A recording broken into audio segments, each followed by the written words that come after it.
Bonjour à tous, bienvenue dans ce grand JT des territoires. Voici les titres de l'actualité de cette édition. Reconfinement des départements, partiel localisé les week-ends. Nous ferons le point avec deux de nos partenaires, la chaîne de la Voix du Nord, WEO, à Dunkerque. Et nous serons également en duplex avec Denis Carreau, le directeur de la rédaction du Quotidien des Alpes-Maritimes à Nice. Une météo d'été peu commune en cette époque de l'année. Nous nous sommes rendus sur les plages en Provence et en Occitanie. Vous en avez bien profité, vous le verrez sur ces images. Du vin de Bordeaux au cannabis, le croyez-vous?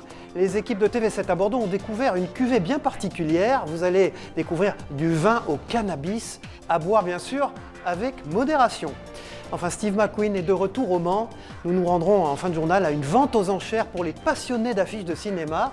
La chaîne LMTV dans la Sarthe revient sur les traces de Steve McQueen, acteur mythique mais aussi pilote aux 24 heures du Mans. Nous commençons ce journal en nous rendant sur la Côte d'Azur qui, vous le savez, fait l'objet d'un reconfinement partiel les week-ends. Bonjour Denis Carreau, vous êtes le directeur de la rédaction de notre partenaire sur place, Nice Matin. Alors faites-nous le point sur ce reconfinement les week-ends. Effectivement, une nouvelle fois, les Alpes-Maritimes se retrouvent dans une situation inédite avec ce confinement de week-end qu'on va inaugurer. Ici, les habitants des Alpes-Maritimes ont l'impression d'être punis. D'ailleurs, l'arrêté du préfet, avant même d'être publié, a déjà été attaqué. Les habitants de ce département sont lassés des mesures à répétition. Denis Carreau, est-ce que vous constatez localement chez les élus dans les Alpes-Maritimes des différences d'appréciation quant à ce reconfinement les week-ends ? Il y a une vraie fracture ici dans les Alpes-Maritimes entre d'une part la métropole autour de Christian Estrosi qui souhaite protéger les habitants au maximum et les élus notamment de l'Ouest, Jean Leonetti à Antibes, David Lisnard à Cannes, qui estiment que le problème les concerne moins, le taux d'incidence est moins élevé dans leur ville, c'est un fait, et qui considèrent qu'il n'est pas logique que des mesures globales soient appliquées de la même manière à Nice, à Antibes, à Cannes et dans l'ensemble du département. Alors Nice Matin, vous êtes le média partenaire du Grand JT des territoires, donc sur place dans les Alpes-Maritimes. Est-ce que vous allez pouvoir et de quelle manière aider vos lecteurs, les gens sur place, à aller de l'avant tout de même malgré ces mesures de reconfinement que vous nous avez expliquées ? Alors on essaie d'accompagner les habitants au quotidien, nos lecteurs, les internautes, et on le fait très concrètement à travers un service de la rédaction qui s'appelle la rédaction répond, qui répond en direct toute la journée aux questions qui sont envoyées. Ça fait l'objet d'une rubrique spécifique sur Internet qui génère une audience extrêmement importante, et c'est un service que nous mettons à disposition de nos lecteurs dans le journal papier aussi, à travers une page quotidienne où nous répondons aux questions très concrètes qui se posent à chaque fois que des mesures sont décidées et annoncées. Merci beaucoup Denis Carreau, vous étiez en direct, alors je crois vous étiez dans le Var, à l'agence de Var Matin qui appartient bien sûr au groupe Nice Matin. Merci de nous avoir précisé ce qui se passait dans votre département. Merci Cyril. Et puis parmi les agglomérations concernées par ce reconfinement, l'agglomération dunkerquoise qui se retrouve confinée pour les 2 week-ends à venir. 250 000 habitants sur une cinquantaine de communes sont concernés. L'objectif, c'est bien sûr de freiner la circulation du virus, notamment celle du variant britannique. Dans le Dunkerquois, le taux d'incidence est le plus élevé de France avec 901 cas pour 100 000 habitants. Le centre hospitalier est saturé et le responsable des urgences parlait déjà il y a quelques jours, non pas d'une 3e vague, mais d'une marée dont les coefficients dépassent tout ce qu'on a pu connaître jusqu'alors. Des informations qui nous proviennent de WEO, la chaîne de la Voix du Nord, et de Caroline Fichten. Les élus du Dunkerquois auraient voulu l'éviter, mais la situation épidémique du territoire entraîne, comme dans les Alpes-Maritimes, un confinement le week-end. C'est Olivier Véran, en déplacement à Dunkerque mercredi, qui l'a annoncé. À compter de vendredi soir et jusqu'au lundi matin, un confinement sera désormais adapté le week-end, donc dès ce week-end. Les déplacements resteront possibles pour certains motifs, tels que des achats de première nécessité ou encore des motifs médicaux, vous connaissez ces motifs, et les commerces, autres que les commerces alimentaires, seront fermés. Les centres commerciaux d'une surface supérieure à 5000 m², il y en a 10 dans ces 2 aires urbaines, ne fonctionneront plus qu'en cliquet emporté. 250 000 habitants de la communauté urbaine de Dunkerque et de la communauté de communes des Hauts-de-Flandre sont concernés. Le maire de Dunkerque, qui voulait éviter un confinement, comprend malgré tout la décision de l'État. Je comprends sa décision. Aujourd'hui, le centre hospitalier est dans un état difficile. Les soignants sont épuisés. Je comprends à un moment donné que l'État puisse prendre cette responsabilité. Et je le soutiens, et je pense qu'il faut que maintenant l'ensemble des Dunkerquoises et des Dunkerquois adoptent les bons gestes qui nous permettront de sortir de cet état difficile dans lequel on est aujourd'hui. En plus des mesures annoncées, des contrôles se poursuivront sur le secteur pour vérifier que les passages transfrontaliers sont justifiés. Et puis tout près de Nice, regardez ces images d'une plongée nocturne à Monaco. Que se passe-t-il la nuit dans les rues de la Principauté dès lors que l'heure fatidique du couvre-feu a retenti à 19 h? Les réponses avec Sandrine Nègre de Monaco Info sur place, regardez. La ronde s'est très bien passée, donc là on a terminé. Donc on a rencontré des personnes qui soit finissaient leur travail, donc qui étaient autorisées à circuler après le couvre-feu, donc de 19 h, ou des personnes qui avaient un besoin impérial. Et puis nous nous intéressons à cette jeune start-up iséroise de 6 salariés qui développe depuis le début de la crise sanitaire un test salivaire numérique associé à un smartphone. Le test NPass détecte la présence ou non du virus et délivre son verdict en quelques minutes. Il permettrait d'apporter un dépistage précis et d'écarter rapidement les personnes contaminées sur le terrain, par exemple dans un aéroport ou une gare. Le résultat deviendrait alors un laissez-passer sécurisé et personnalisé.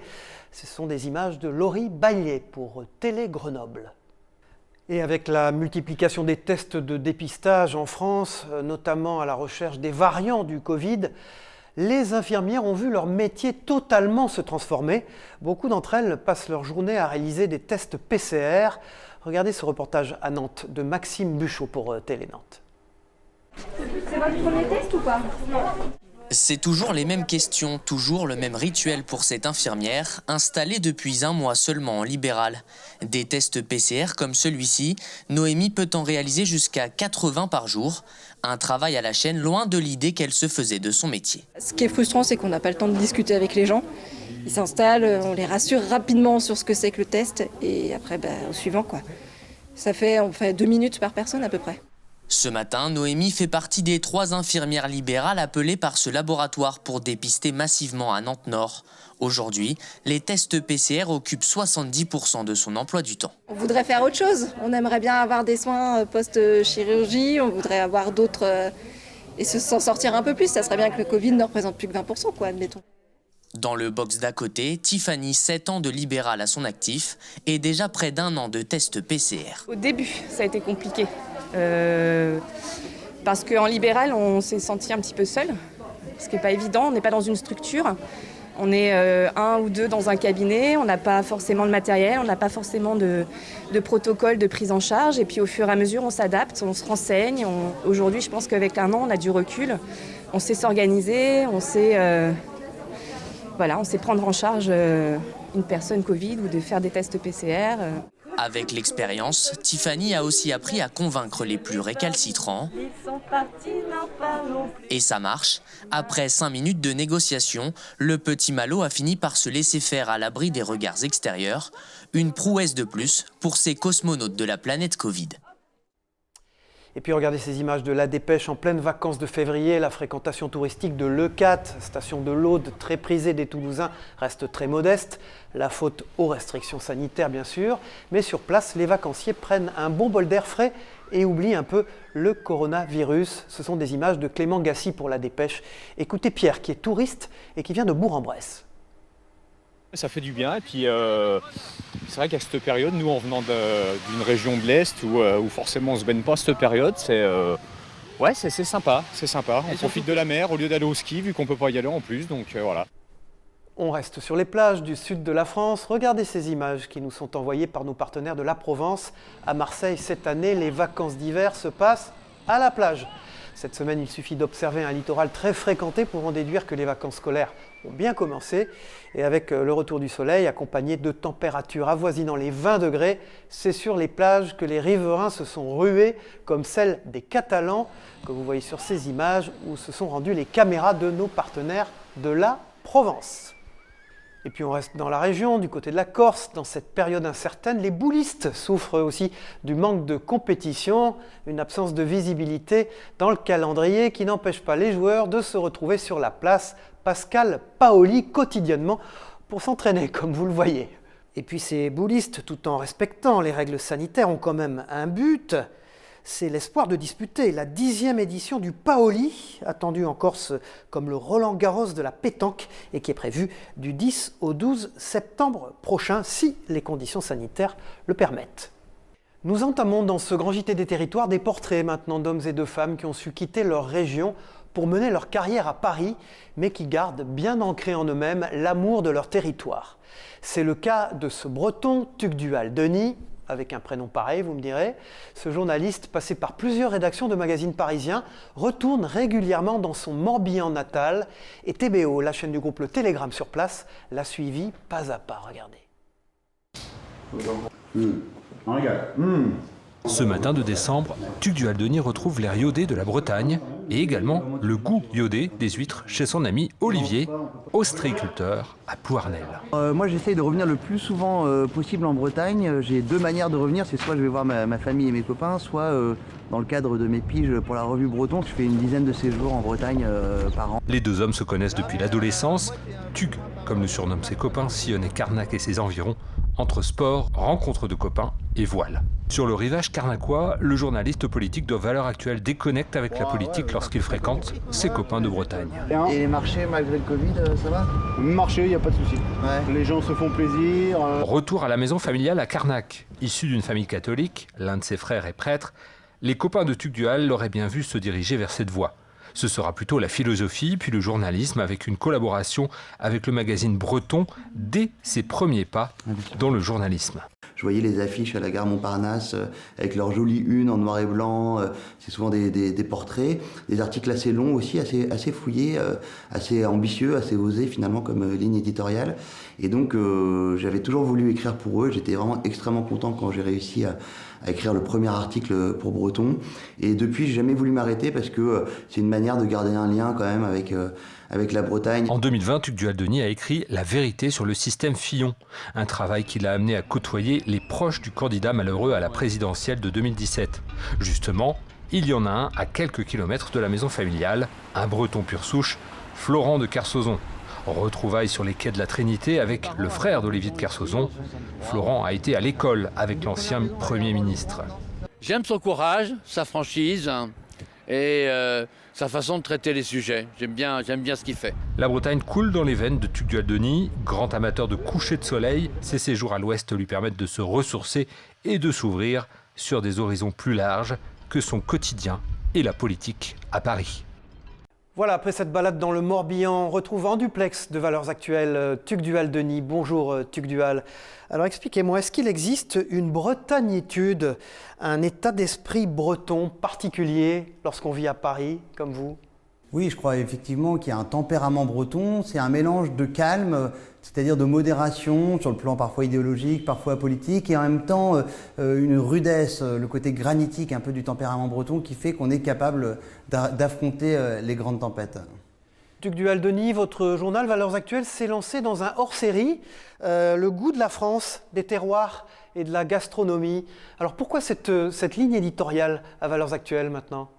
Parce que, si vous voulez, nous on part du principe que les questions d'identité sont fondamentales. Or, la France, vous ne pouvez pas la dissocier de ses identités régionales. Quand on voit au travers des terroirs, au travers de la gastronomie, au travers des industries, des emplois, des territoires, même de la topographie des sols, etc., la géologie, la France est une multitude de différences qui font un tout. Et nous, évidemment, on ne veut pas occulter ces différences régionales. Voilà ma dernière question. Est-ce que vous imaginez un jour pouvoir quitter Paris, retourner dans le Morbihan, plus proche de vos racines, peut-être avoir une autre vie ?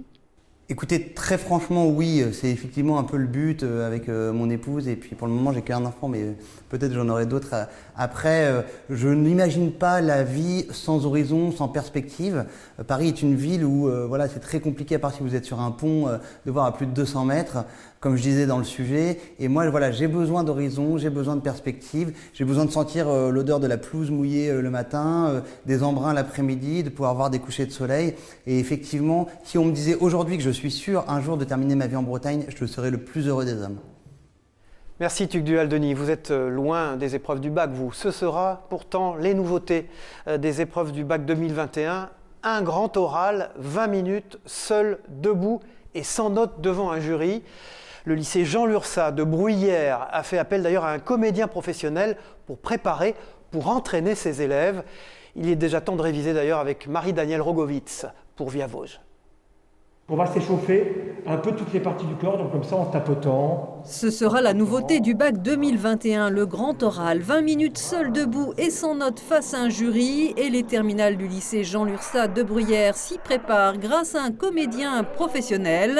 Ce vendredi matin, après l'échauffement de la voix, place à une prestation en trio sur un sujet farfelu, car ici on apprend en s'amusant et on utilise surtout les ressorts du théâtre. On peut assommer ses équipiers et ses adversaires, sinon ce n'est pas drôle. Attraper le regard des membres du jury ou des personnes à qui on est en train de parler pour pouvoir être plus convaincants et puis surtout les obliger à s'intéresser à ce qu'on est en train de dire. La posture, le fait de rythmer avec ses mains comme je le fais actuellement, le discours qu'on est en train de tenir, enfin tout joue évidemment pour convaincre. Les 120 terminales du lycée vont tous bénéficier de 7 heures de formation pour gagner peu à peu en confiance. Alors je suis absolument pas à l'aise à l'oral. Là actuellement mon cœur doit battre à environ 130 battements par minute. Donc ça nous montre aussi qu'on peut improviser et justement croire à ce qu'on dit, ça peut permettre de convaincre. Ça nous permet aussi de sortir de notre zone de confort. Parce que c'est vrai que prendre l'oral devant tout le monde, c'est pas forcément des choses faciles. Nos camarades nous posent des questions, finalement ça remplace les professeurs qui nous posent des questions. Donc on a tous les contextes qui sont représentés. Et cette mise en scène est utile pour ces terminales qui ne peuvent pas s'appuyer sur leur expérience des oraux de français de première supprimés l'an passé à cause de la crise. N'osez pas imaginer les envoyer face à une épreuve sans les avoir préparés. D'où l'intérêt de ne pas travailler avec des personnels de l'éducation nationale, mais d'avoir la présence parmi nous d'un expert, quelqu'un extérieur qui va leur permettre de se dépasser. Des ateliers qui devraient permettre de réduire le stress, car le jour J, ils devront enchaîner avec une problématique étudiée en cours, répondre au jury et présenter avec le plus d'éloquence possible leur projet post-bac. 20 minutes seules et c'est long à tenir.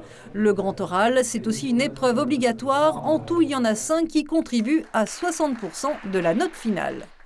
Bonjour Michel Picot, c'est le moment dans ce JT de la rubrique Éco-Région. Vous nous présentez une start-up qui est née à Rennes, on reste en Bretagne, avant de s'installer dans les Yvelines pour développer la solution éducative destinée aux enfants et adolescents autistes.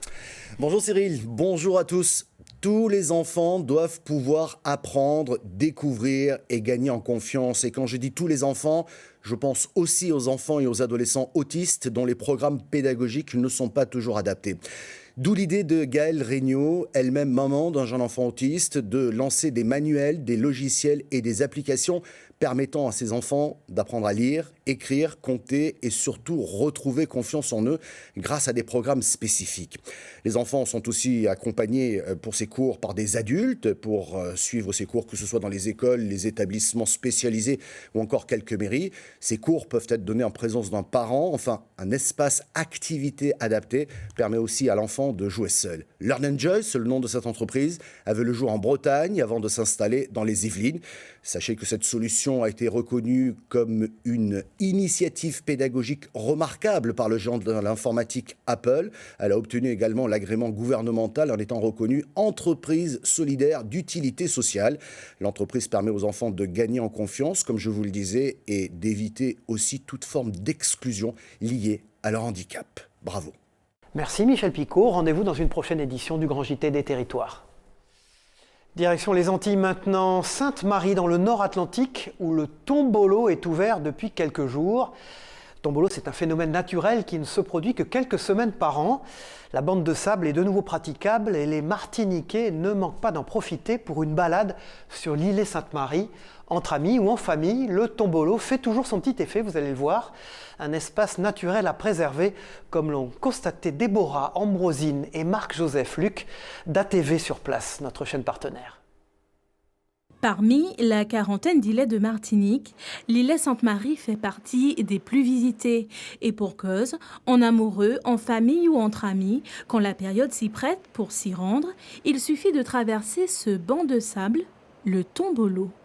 On se sent voyager, on quitte la Martinique pour aller sur un petit bout de cailloux qui est vraiment magnifique. D'abord les pieds dans l'eau, arrivé sur l'îlet, c'est une terre aride et sèche que l'on découvre. Un lieu à l'atmosphère particulière. C'est un lieu apaisant où j'ai enlevé mon masque d'ailleurs. C'est un lieu qui est quand même très insolite. Il y en a peu au monde. Le Mont Saint-Michel ici, il y a une vue qui est imprenable. Il y a aussi des falaises qui sont tout au fond, donc c'est vraiment très très agréable. C'est un lieu qui mérite d'être visité 1 million de fois si nécessaire.